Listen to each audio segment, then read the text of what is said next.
Sometimes we see that today, in some statements, they mention rationality. They bring up the term rationality. What they mean by rationality is that we should go and bow down before America. They say this is rationality. What they mean is that we should surrender to the power of the oppressor. They consider this to be rationality. This is not rationality. True rationality is the rationality of Imam. It is that very thing which was able to move this nation forward, to make this nation strong, powerful, to give it dignity in the world, to make it respected, and to place a bright future before this nation. God willing, with the rationality that Imam established, the country can achieve progress. It can achieve lasting security. It can attain public welfare, and it can also further elevate its standing in the international arena beyond its current position. This issue pertains to Imam, but now let me clarify a national issue, the nuclear issue. Regarding the nuclear issue, which is of great importance, I feel it is necessary to say a few words to inform the Iranian people. My dear ones, thanks to the intelligence of our youth, the dedication of our scientists, and tremendous effort, Iran was able to achieve a complete nuclear fuel cycle. This means that today we have the ability to produce nuclear fuel and advance it through all the necessary steps, starting from its extraction at the mine and continuing through the entire process until it reaches the power plant. This significant accomplishment was made possible by the efforts and achievements of our young people.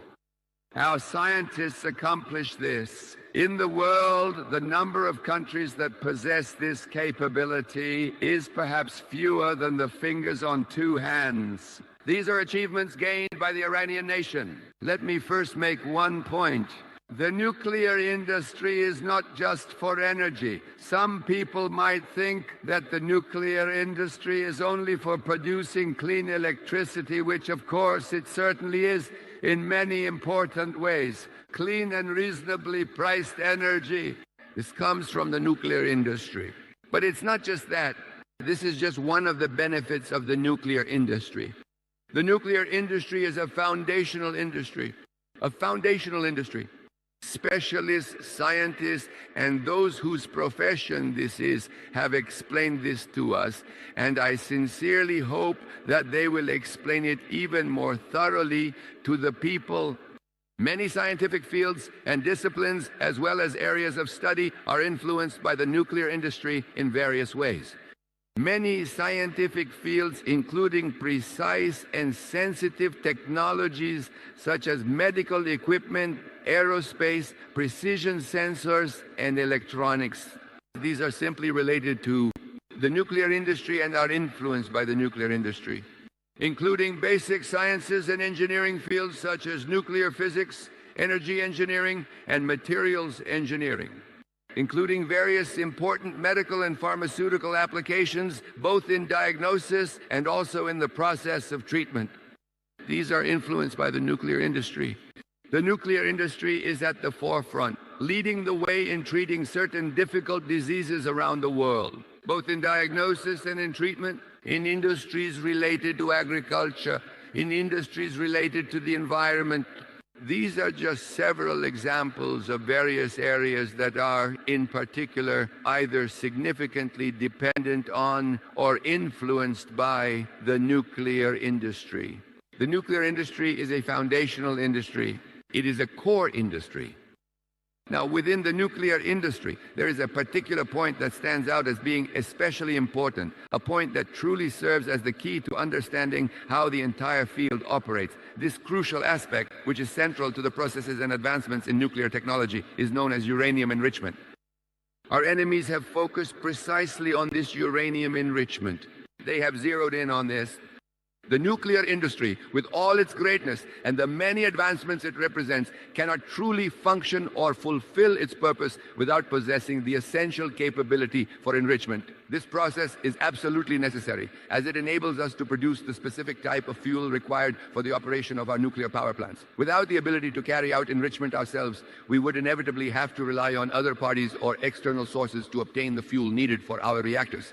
It's like having valuable oil resources right in your own country, but not being allowed to build a refinery to process that oil or to produce gasoline and other essential fuels from it, even though you have the capability and the need to do so.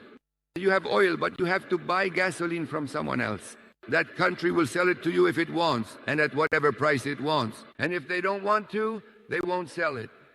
They'll come up with some excuse. They won't sell it. Do this or that, otherwise I won't give you gasoline. That's their goal.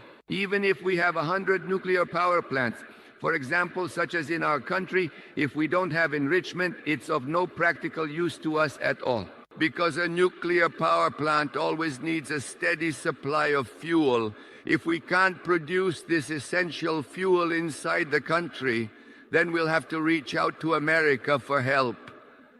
And they might, in turn, set dozens of different conditions for providing us with the necessary nuclear fuel. We've already experienced this. In the 2000s, over the important issue of 20% fuel, the President of the United States personally and directly used two of our friendly presidents as trusted intermediaries to specifically tell Iran to give us some of the 3.5% enriched uranium. We'll give you the 20% that you need. We needed 20%. The officials agreed. He gave me permission for the exchange to take place. They said that this exchange should happen in such a way that they bring the 20% to Bandar Abbas. We test it to see if it's correct, right? Then we take it. We give them the 3.5%. When they saw that we were being meticulous and absolutely insistent on receiving the full 20%, they broke their promise and didn't deliver. Of course, during this time, while these political skirmishes were going on, our responsible officials were handling the matter. Our scientists themselves produced the 20% domestically.